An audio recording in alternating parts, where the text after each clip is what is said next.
So in this Canadian investing tutorial, I will be showing you how to open a margin trading account in Canada using Wealthsimple.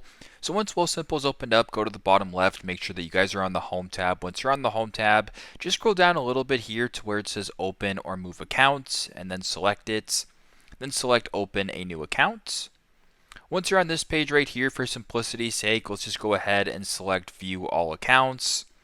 Then once you're here, you can scroll down to a bunch of different options right here. So we'll just keep scrolling down. A bunch of different options right here. We're actually going to go ahead to the top here and then go to where it says invest.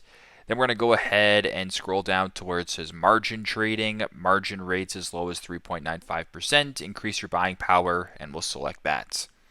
So once you're here, you can read all about the margin trading account, and if this looks good to you and you want to proceed, go to the bottom, press open an account, and then use the next steps, or I guess follow the next steps, which will come after. So that is how you guys can open a margin trading account here in Canada using Wealthsimple. Thanks again for watching, and hope this helps.